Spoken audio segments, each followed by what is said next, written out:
मैं हूं लीना कपूर और आप कर रहे हैं chapter number 1 chemical reaction and equation science का, जिसमें हम पहला पार्ट जो है वो केमिस्ट्री का है और काफ़ी अच्छा चैप्टर है जिससे हम केमिस्ट्री के बेसिक कंसेप्ट्स को सीख सकते हैं। जैसे कि हमने फर्स्ट लेक्चर में किया था कि ये केमिकल रिएक्शन क्या है, तो उसकी जनरल चीज़ें देखी थी कि केमिकल रिएक्शन को हम कैसे होते हुए देखते हैं। अब यहाँ पे हमें ये बताना पड़ता है कि केमिकल रिएक्शन का होने का हमें कैसे पता चलता है। तो वो सारी चीज़ें हम कुछ चेंज से पता करते हैं जब हमारे कंपोनेंट्स चेंज हो जाते हैं। हमने पीछे देखा था कि रिएक्टेंट जो है प्रोडक्ट में बदल जाती हैं, तो हमें ये पता चलता है कि हमारी रिएक्शन कंप्लीट हो चुकी है। अब यहाँ पे उसके लिए हम कुछ ऑब्जर्वेशंस देखते हैं कि एक केमिकल रिएक्शन के लिए बहुत सारे ऑब्जर्वेशंस होते हैं। जैसे कभी किसी रिएक्शन में गैस बनती है, किसी रिएक्शन में प्रेसिपिटेट बनता है, किसी रिएक्शन में कलर चेंज हो जाता है, किसी रिएक्शन में स्टेट चेंज हो जाती है और किसी रिएक्शन में टेम्परेचर इंक्रीज या डिक्रीज हो जाता है। तो ये सारे जो है फीचर्स हम देख पाते हैं। तो यहाँ पे हम देखते हैं, हम इन सभी पॉइंट्स को यहाँ पे स्टडी करेंगे।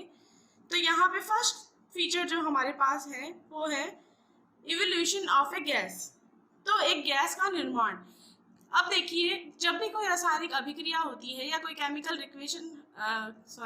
रिएक्शन हम करवाते हैं, तो उसमें हम देखते हैं कि रिएक्शन की फॉर्मेशन होती है। बहुत सारे रिएक्शंस में गैसेस की फॉर्मेशन हो जाती है। जैसे बहुत सारी रिएक्शंस में गैसेस बनती हैं, जैसे ऑक्सीजन बनती है, हाइड्रोजन बनती है, नाइट्रोजन या अमोनिया रिमूव होती है। तो ये सारे प्रोसेस हमें गैस की फॉर्मेशन से पता चलते हैं। इवोल्यूशन ऑफ गैस को स्टडी करने के लिए हमने H2 की फॉर्मेशन का एक रिएक्शन लिया है, जिसमें हम क्या करते हैं, जिंक प्लस H2SO4 की रिएक्शन करवाते हैं, तो हमें zinc sulphate plus hydrogen gas मिलती है। तो ये जनरल सी रिएक्शन है जिसमें हम हाइड्रोजन गैस की फॉर्मेशन को देखते हैं। तो इसको हम अब आगे एक एक्सपेरिमेंट के थ्रू देखेंगे। देखिए, यहाँ पे हमने एक कॉनिकल फ्लास्क लिया है। इस कॉनिकल फ्लास्क में हमने जिंक ग्रैन्युअल्स लिए हैं, यानी कि जिंक के दाने लिए हैं। इस पे हम डाइल्यूट H2SO4 डाल रहे हैं। इट मीन्स वही रिएक्शन जो मैंने पीछे लिखी थी, जिंक प्लस H2SO4 की हम रिएक्शन करवा रहे हैं।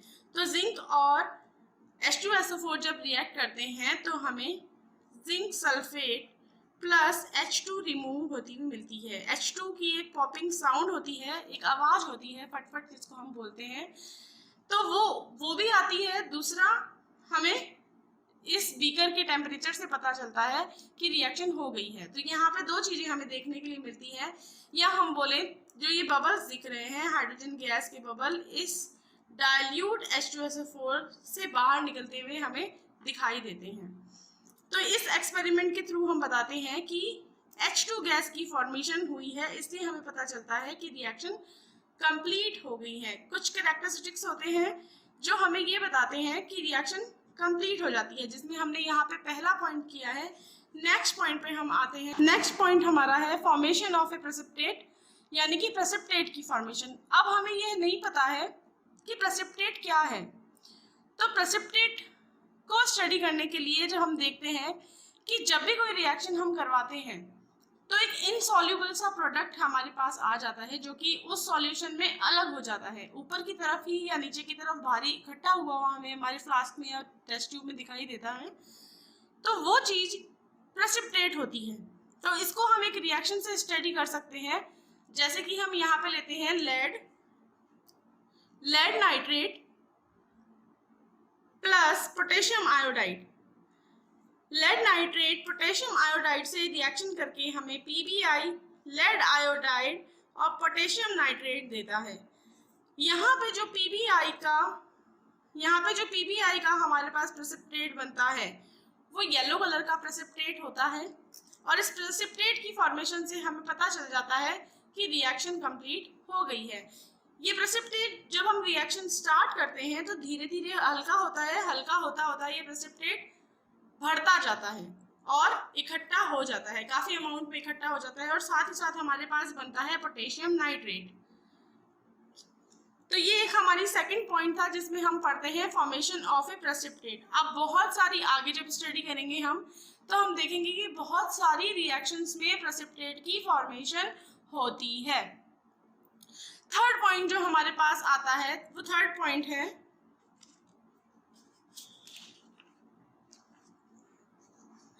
Change in A colour. It means कोई सब्सटेंस हमने लिया है, उसमें कोई सब्सटेंस हमने मिलाया, तो जैसे ही हमने दो सब्सटेंस को मिक्स किया उसका कलर चेंज हो गया। तो ये एक जनरल सी रिएक्शन है, भाई हमें कलर चेंज हुआ दिखेगा तो हम समझ जाएंगे कि रिएक्शन यहाँ पे हो रही है और कुछ समय बाद कंप्लीट हो जाएगी। फॉर एग्जाम्पल हमने यहाँ पे लिया है जैसे कि potassium permanganate solution.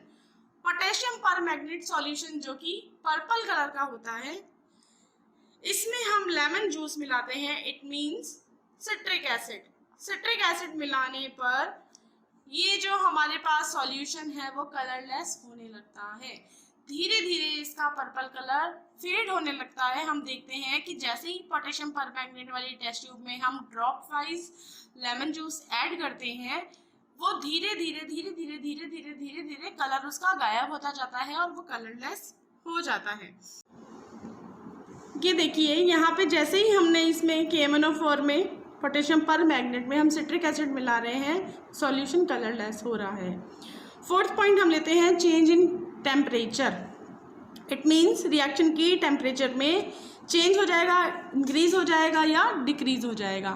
For example हमने लिया है यहाँ पे क्विकलाइन, जिसको हम कैल्शियम ऑक्साइड भी बोलते हैं। ये देखिए कैल्शियम ऑक्साइड, इसकी हम वाटर से रिएक्शन करवाते हैं तो हमें कैल्शियम हाइड्रोक्साइड मिलता है। इस कैल्शियम हाइड्रोक्साइड को हम स्लेट लाइम बोलते हैं, ठीक है। तो ये रिएक्शन जब होती है तो हम यहाँ पे कुछ हीट बाहर रिलीज होती है।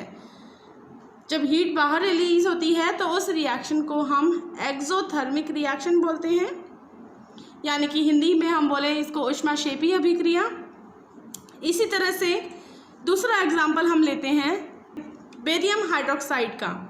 बेरियम हाइड्रोक्साइड को जब हम अमोनियम क्लोराइड से रिएक्ट करवाते हैं, यानी कि BaOH2 जब NH4Cl से रिएक्ट करता है तो हमें BaCl2 barium chloride plus ammonia मिलती है। तो इस रिएक्शन में हम देखते हैं कि रिएक्शन का टेम्परेचर जो है डिक्रीज हो जाता है। टेम्परेचर यहाँ पे डिक्रीज होता है, इट मीन्स ये रिएक्शन एंडोथर्मिक रिएक्शन है। इसने कुछ हीट को एब्जॉर्ब किया है। It is heat absorbing reaction. इसको हम हीट एब्जॉर्बिंग रिएक्शन भी बोलते हैं।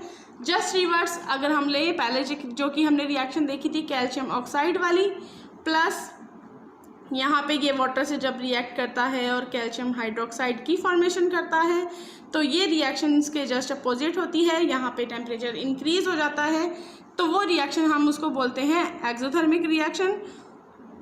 वहाँ पे हीट इवॉल्व होती है, यानी कि हीट बाहर रिमूव हो जाती है। फिफ्थ पॉइंट हम लेते हैं चेंज इन स्टेट।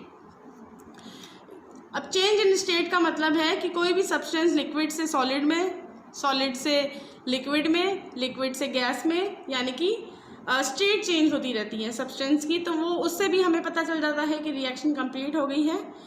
तो हम यहाँ पे देखते हैं कि कैंडल वैक्स जो है, मोमबत्ती अगर हम जलाते हैं तो वहाँ पे लिक्विड फॉर्म में आती है और साथ साथ गैस भी रिमूव होती है, तो वहाँ पे कार्बन डाइऑक्साइड रिमूव होती है। तो उससे हम बताते हैं कि यहाँ पे रिएक्शन कंप्लीट हो रही है और हम कुछ केमिकल चेंज देख रहे हैं। और पीछे जो कि हमने रिएक्शन देखी थी, जिंक हमने कैसा लिया था, जिंक सॉलिड फॉर्म में था, H2SO4 हमारा लिक्विड फॉर्म में था, या हम एक्वस फॉर्म में बोलते हैं क्योंकि उसको डाइल्यूट करते हैं। जिंक सल्फेट प्लस यहाँ पे गैस की फॉर्मेशन हो गई थी, जो कि हमारे पास दोनों ही रिएक्टेंट्स में क्या थे, सॉलिड और लिक्विड थे। सॉलिड और लिक्विड कन्वर्ट हो गए थे गैस में, इट मीन्स स्टेट में चेंज हुआ था और साथ साथ टेम्परेचर में भी चेंज हुआ था। तो इस रिएक्शन से हम स्टडी कर सकते हैं कि स्टेट में चेंज हुआ है और हम बता सकते हैं कि रिएक्शन कंप्लीट हो गई है। तो ये 5 पॉइंट हैं जो कि हमें बताते हैं कि रिएक्शन कंप्लीट कैसे होती है। अलग अलग तरह से हर रिएक्शन के कंप्लीट होने में अलग अलग फैक्टर काम करता है, तो सब रिएक्शन अलग अलग तरह की होती है। Thank you.